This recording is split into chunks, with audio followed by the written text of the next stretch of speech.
So you're thinking about buying a car with the rebuild title. In this video, we're gonna give you information to help you out. First off, you need to understand what a rebuild title is and the true history of the car. I'm gonna give you two examples to help you out. First off, let's say you have a car and it's valued for $10,000. Regardless of what kind of car it is, it's worth 10 grand. And it's in an accident and it needs a front bumper, a headlight, and a fender. Nothing else got damaged. Runs perfect, everything is fine, the frame is straight, suspension is good, nothing got damaged.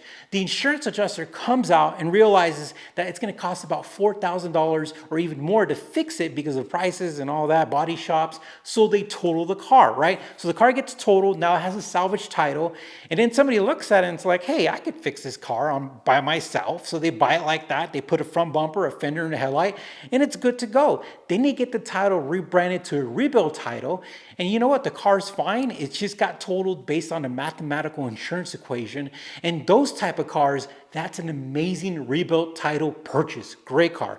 But what you will see mostly on the internet is this scenario. And this is the worst type of scenario. A lot of people buy cars from like Copart or insurance companies. And what happens is that a car was in a major accident, but these are cars that are usually very expensive or brand new cars that really look amazing, that are rare, exotic sports cars, brand new 26 models, and they got totaled. And what people do, shops and individuals, is they buy it and then they just try to fix it. They try to buy, either OEM parts or third-party parts. They're using their own methods to fix it. They're doing their own welds and all that. They're literally trying to put this car back together.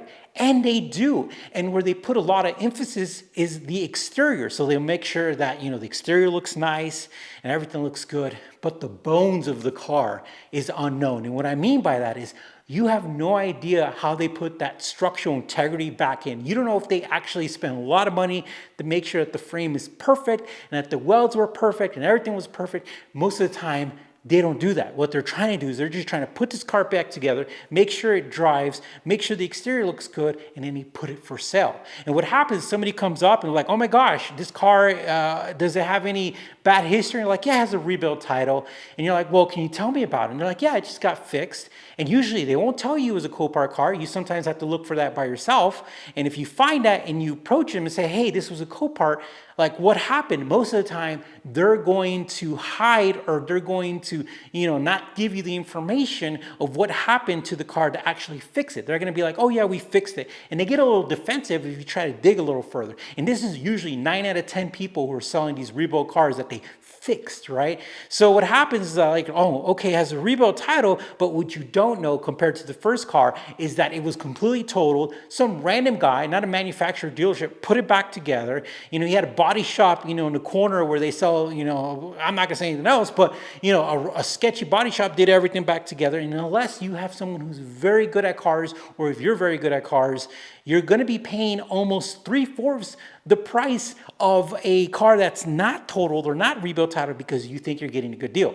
So if a car goes for 100 grand, these people are trying to sell these cars for 80 grand. And they're telling you they have rebuilt title, it's not a big deal. But in reality, you're buying a car that's really worth 50 grand or less because you really don't know how it was fixed. Now, going back to rebuild titles, how can you defend yourself? Well, I'm gonna give you some secrets. First off, always put the VIN on Google and always put the VIN on Facebook. Put them on both places and see what pops up. I have saved myself so much headache by literally just doing those things and seeing some past research. Copart will pop up, you'll be able to find that stuff.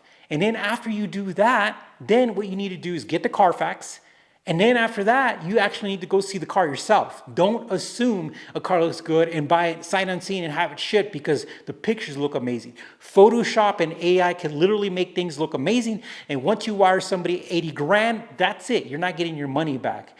And another thing is unless somebody documented everything, and I've seen people do that. So I do want to let you know that there are some cool people who actually put together some really amazing cars and they document the whole process and you have everything. As a matter of fact, I saw a Ferrari that was being sold. It was an F430. And in my opinion, I thought it was an amazing deal because it was going for half the price.